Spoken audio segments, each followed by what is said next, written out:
Multi level marketing यानी MLM, नाम तो सुना ही होगा। वही स्कीम जिसमें आपका कोई दूर का रिलेटिव या स्कूल का भूला बिसरा दोस्त अचानक एक दिन आपको कैफे में बुलाता है। वो आपको बताता है कि कैसे वो बस 2 साल में ऑडी खरीदने वाला है और आपको बस अपने नीचे 3 लोग जोड़ने हैं। वो 3 लोग अपने नीचे 3 लोग जोड़ेंगे और बूम, आप सब सीधे स्विट्जरलैंड पहुंच जाएंगे। हम सबको लगता है कि MLM सिर्फ साबुन, शैम्पू या जादुई दवाइयाँ बेचने के लिए होता है, लेकिन क्या हो अगर मैं आपसे कहूँ कि चेन सिस्टम का इस्तेमाल करके भारत के सुदूर गांव में भगवान और भरोसे का धंधा चल रहा है और इस धंधे के तार सीधे जुड़े हैं अमेरिका के नॉर्थ कैरोलिना से लेकर छत्तीसगढ़ के बस्तर के जंगलों तक। ये कहानी किसी आम फाइनेंशियल फ्रॉड की नहीं है, कहानी है टिमोथी इनिशिएटिव यानी कि TTI की, एक ऐसी अमेरिकन ऑर्गेनाइजेशन जिसने भारत में बिना किसी लीगल परमिशन के, बिना किसी FCRA रजिस्ट्रेशन के, बैंकिंग सिस्टम की नाक के नीचे से 92.55 करोड़ रुपीस से ज्यादा का फंड रोटेट कर दिया।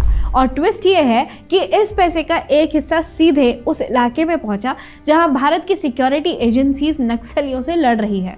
अब बात करते हैं डेबिट कार्ड और बस्तर के कनेक्शन की। कहानी की शुरुआत होती है इसी साल यानी 18 अप्रैल 2026 की रात को बेंगलुरु के केंपेगौड़ा इंटरनेशनल एयरपोर्ट पर सिक्योरिटी एजेंसीज रूटीन चेकिंग कर रही थी। तभी उनकी नज़र एक शख्स पर पड़ती है, नाम है मीका मार्क। अब मीका साहब दिखने में तो आम पैसेंजर जैसे लग रहे थे, लेकिन जब उनके सामान की तलाशी ली गई तो कस्टम और सिक्योरिटी ऑफिशियल्स के होश उड़ गए। उनके पास से कोई सोना या ड्रग्स नहीं मिला, बल्कि मिले 24 फॉरेन डेबिट कार्ड्स। ये सारे फॉरेन डेबिट कार्ड्स अमेरिका के ट्रस्ट बैंक के थे। अब भाई, एक आम इंसान विदेश यात्रा पर जाता है तो 1 या 2 इंटरनेशनल कार्ड्स रखता है, बहुत हुआ तो 3 रख लेगा, लेकिन 24 कार्ड्स, वो भी किसी और के नाम के नहीं। यही तो खेल था। इन कार्ड्स पर किसी इंसान का नाम नहीं लिखा हुआ था, इन पर कोड्स लिखे हुए थे, जैसे NE1, NE2, सदर्न रीजन 1 जैसे। तो ये मामला सीधे ED के पास पहुंचा। ED के असिस्टेंट डायरेक्टर सुनील कुमार ने मोर्चा संभाला और पिछले गुरुवार को बेंगलुरु के कोथनूर पुलिस स्टेशन में एक भारी भरकम FIR दर्ज करा दी। इस FIR में सिर्फ मीका मार्क का नाम नहीं था, इसमें नाम था TTI USA यानी द टिमोथी इनिशिएटिव्स का, उसके इंडियन ऑपरेशंस के हेड जोनाथन S राजन का, और साथ में थे अजीत वर्गीस मथाई, वर्गीस चाको छत्तीसगढ़ से, बबलू कुर्मी असम से और सुप्रीम जॉय मैसूर से। जब ED ने इसके बाद अजीत वर्गीस मथई के ठिकानों पर रेड मारी तो वहां से 37 लाख शुद्ध कैश बरामद हुआ। और जब पूरी कड़ियां जोड़ी गई तो पता चला कि पिछले कुछ ही महीनों में नवंबर 2025 से अप्रैल 2026 के बीच इन लोगों ने इंडियन बैंकिंग सिस्टम को चकमा देकर 92.55 करोड़ यानी कि लगभग $9.9 मिलियन का ट्रांजैक्शन कर डाला था और इनका कुल एक्सपेंडिचर 95 करोड़ रुपीस के ऊपर था। अब आप सोच रहे होंगे कि बॉस, भारत में विदेशी पैसा आना कोई नई बात तो है नहीं, इतनी सारी NGO है, इन्हें पैसा मिलता है, तो इसमें इलीगल क्या है? यहाँ एंट्री होती है हमारे देश के एक सख्त कानून की जिसका नाम है FCRA, जिसका नियम सीधा है, अगर किसी भी विदेशी संस्थान यानी फॉरेन ऑर्गेनाइजेशन को भारत में 1 रुपए भी डोनेशन या फंड के रूप में भेजना है तो उसे होम मिनिस्ट्री से FCRA का लाइसेंस लेना होगा। सरकार एक एक पैसे का हिसाब रखती है कि पैसा किसने भेजा, क्यों भेजा और कहां खर्च हुआ। लेकिन द टिमोथी इनिशिएटिव के पास लाइसेंस नहीं था। अब जब दरवाजा बंद हो तो ये लोग खिड़की से नहीं, सीधे वेंटिलेटर से अंदर घुसे। इन्होंने एक ऐसा लूप होल निकाला जिसे देखकर अच्छे अच्छे हैकर्स भी शर्मा जाएंगे। इन्होंने क्या किया? अमेरिका के नॉर्थ कैरोलिना में बैठे इनके डोनर्स ने वहां के ट्रस्ट बैंक में अकाउंट्स खुलवाए। उन अकाउंट्स के डेबिट कार्ड्स जो इंटरनेशनल थे उन्हें चुपचाप कुरियर्स या एजेंट्स के थ्रू इंडिया भिजवा दिया गया। पिछले कुछ सालों में ऐसे 1000 से ज्यादा फॉरेन डेबिट कार्ड्स भारत में बांटे गए हैं। अब सोचिए, इन कार्ड्स पर किसी आदमी का नाम नहीं लिखा हुआ है, सिर्फ रीजनल कोड्स लिखे हुए हैं। भारत में बैठा इनके नेटवर्क का कोई बंदा जाता है, किसी भी नॉर्मल ATM में कार्ड डालता है और धड़ाधड़ कैश निकालता है। RBI को क्या लग रहा है? RBI को लग रहा है कि कोई अमेरिकी टूरिस्ट भारत घूमने आया है और अपने खर्चे के लिए पैसा निकाल रहा है, लेकिन असल में वो पैसा जा रहा था एक बहुत बड़े कन्वर्जन नेटवर्क को खड़ा करने में। ना कोई KYC, ना कोई FEMA रूल्स का पालन, सीधे सीधे कानून की धज्जियां उड़ाई गई, या बोलिए कानून का डर ही नहीं था। उत्तर प्रदेश में माननीय मुख्यमंत्री श्री योगी आदित्यनाथ के नेतृत्व में नमामि गंगे अभियान गंगा संरक्षण, पर्यावरण संवर्धन और सतत विकास का एक सशक्त मॉडल बनकर उभरा है। आधुनिक तकनीक, मजबूत आधारभूत ढांचे और जनभागीदारी के समन्वय से गंगा को स्वच्छ, निर्मल और अविरल बनाने की दिशा में लगातार प्रभावी कार्य किए जा रहे हैं। नमामि गंगे एवं ग्रामीण जल आपूर्ति विभाग के माध्यम से प्रदेश में सीवरेज अवसंरचना, घाटों के विकास, जैव विविधता संरक्षण और जल गुणवत्ता सुधार के लिए व्यापक कार्य किए जा रहे हैं। कानपुर के ऐतिहासिक शीशामुंह नाले का गंदा पानी अब सीधे गंगा में न जाकर सीवरेज ट्रीटमेंट प्रणाली से उपचारित किया जा रहा है। वाराणसी में 55 MLD क्षमता के अत्याधुनिक सीवरेज ट्रीटमेंट प्लांट तथा नए संयंत्रों के संचालन से प्रदूषण नियंत्रण को नई मजबूती मिली है। साथ ही गंगा तटवर्ती क्षेत्रों में 286 से अधिक घाटों और श्मशान घाटों के निर्माण एवं आधुनिकीकरण को स्वीकृति दी गई है। माननीय मुख्यमंत्री श्री योगी आदित्यनाथ के मार्गदर्शन में औद्योगिक अपशिष्ट की ऑनलाइन निगरानी, GIS आधारित प्रबंधन, नदी की सतह की नियमित सफाई और जैव विविधता संरक्षण जैसे उपायों को भी प्रभावी ढंग से लागू किया गया है। गंगा तटों पर वनीकरण, प्राकृतिक खेती को बढ़ावा, जैव विविधता पार्कों का विकास तथा गंगा प्रहरी जैसे जन सहभागिता कार्यक्रमों ने गंगा संरक्षण को जन आंदोलन का स्वरूप प्रदान किया है। माननीय मुख्यमंत्री श्री योगी आदित्यनाथ के नेतृत्व में नमामि गंगे अभियान आज पर्यावरण संरक्षण, आधुनिक संरचना और जन भागीदारी के सफल समन्वय का प्रतीक बन चुका है। अब जानते हैं टिमोथी इनिशिएटिव्स के बिजनेस मॉडल के बारे में। वैसे ऑप इंडिया की टीम पिछले कई महीनों से इस संगठन पर लगातार नजर बनाए हुई थी। हमारे इन्वेस्टिगेशन में जो सामने आया वो किसी भी कल्ट या कॉर्पोरेट फ्रॉड से कम नहीं है। इस पूरे ऑर्गेनाइजेशन को खड़े करने में दो मेन लोग हैं, डेविड नेल्म्स और उसका बेटा जेरेड नेल्म्स। ये दोनों महाशय 2009 से 2015 तक भारत में रहे थे। 2009 में जब इन्होंने शुरुआत की थी तो इस मिशन का नाम रखा गया था प्रोजेक्ट इंडिया। सोचिए, नाम से ही साफ था कि इनका एकमात्र एजेंडा क्या था। बाद में जब इनके पैर यहाँ पर जम गए तो इन्होंने इसका नाम बदलकर द टिमोथी इनिशिएटिव कर दिया।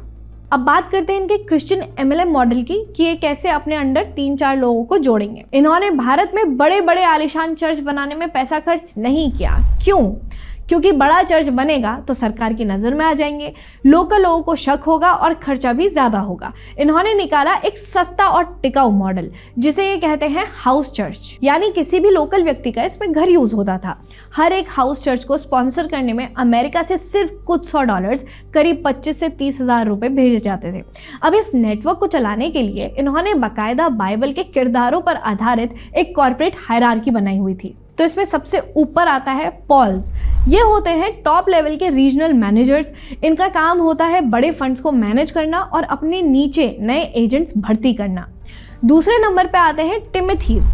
ये होते हैं मिडिल लेवल के चर्च प्लांटर्स। इनका काम होता है गांव में जाकर पैठ बनाना और लोगों को इकट्ठा करना। तीसरा है टाइटसेस। ये होते हैं ग्राउंड लेवल के विलेज लीडर्स जो सीधे आम लोगों से डील करते हैं। चौथा है, जैसे एक आम MLM कंपनी में होता है कि तुम जितने ज़्यादा मेंबर लाओगे तुम्हारा लेवल उतना बढ़ेगा और ऊपर वाले को उतना कमीशन मिलेगा, ठीक वैसे ही यहाँ हर नए हाउस चर्च और हर नए कन्वर्टेड व्यक्ति के सर पर इन एजेंट्स को डॉलर के हिसाब से इंसेंटिव मिलता था।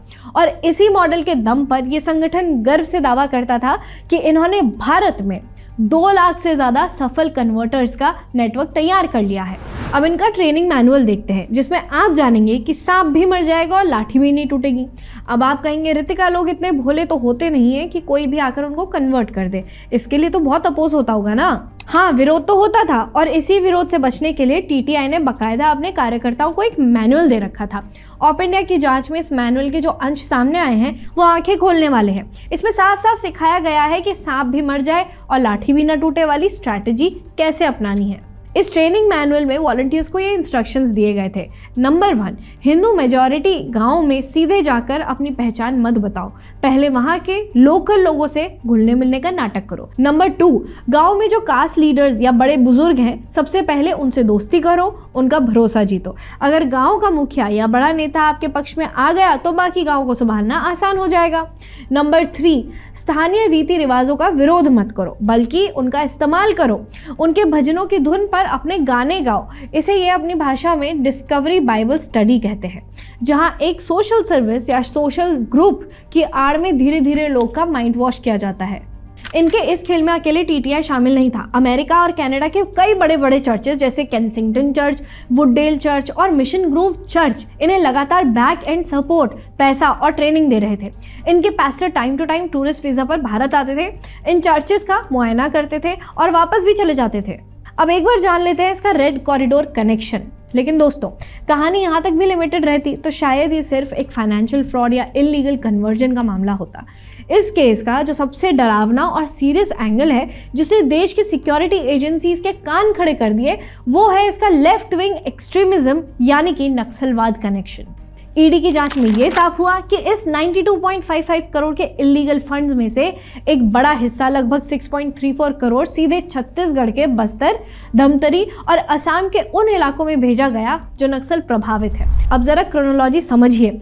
एक तरफ इंडियन गवर्नमेंट इन एरियाज में विकास पहुंचा रही है, हमारी सेना और पुलिस के जवान अपनी जान की बाजी लगाकर नक्सलियों को पीछे धकेल रहे हैं।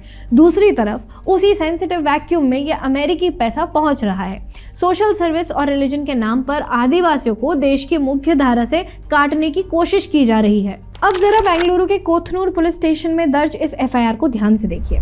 इसमें कानून की ऐसी सख्त सेक्शंस लगे हुए हैं जो आमतौर पर बड़े गैंगस्टर्स या देशद्रोहियों पर लगाए जाते हैं। बीएनएस का सेक्शन 61 क्रिमिनल कॉन्स्पिरेसी के लिए, सेक्शन 318 धोखाधड़ी के लिए और सेक्शन 336/340 जालसाजी या फिर फौजरी के साथ साथ इसमें सबसे बड़ी चोट की गई है देश के सबसे कड़े आतंकवाद विरोधी कानून यानी कि यूएपीए के सेक्शन 13 लगाकर। क्योंकि जब विदेशी पैसा देश को तोड़ने वाले या अशांति फैलाने वाले तत्वों के पास पहुंचने लगे तो वो सिर्फ पैसों की हेराफेरी नहीं रह जाती है, वो नेशनल सिक्योरिटी पर सीधा हमला बन जाता है। अब कोई पूछ सकता है कि जो लोग वहां सिर्फ प्रार्थना सभाएं करवा रहे हैं उन पर आतंकवाद और देश विरोधी गतिविधियों वाला यूएपीए की सेक्शन 13 क्यों लगा दिया है। यहीं पर ईडी की शिकायत इस पूरे नेक्सस का पर्दाफाश कर देती है। ईडी की रिपोर्ट कहती है कि टीटीआई का असली खेल सिर्फ लोगों का धर्म बदलना नहीं था, बल्कि उनके ट्रेनिंग सर्मन्स यानी धार्मिक उपदेशों के जरिए बहुत ही खतरनाक लेवल की ब्रेन वॉशिंग करना था।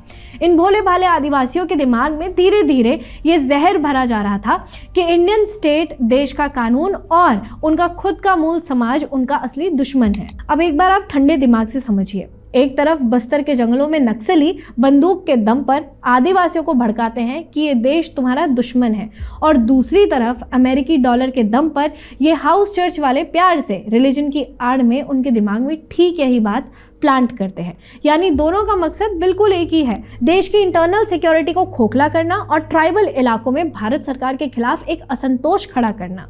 यही वजह है कि जांच एजेंसीज ने इसे सीधे नेशनल सिक्योरिटी पर हमला बताया है। अब इसी में डिजिटल सबूत मिटाने की कोशिश भी की गई है। और जानते हैं सबसे मजेदार बात क्या हुई है? जैसे ही ईडी की रेड पड़ी और मिका मार्क एयरपोर्ट पर दबोचा गया, वैसे ही इस पूरे सिंडिकेट में हड़कंप मच गया।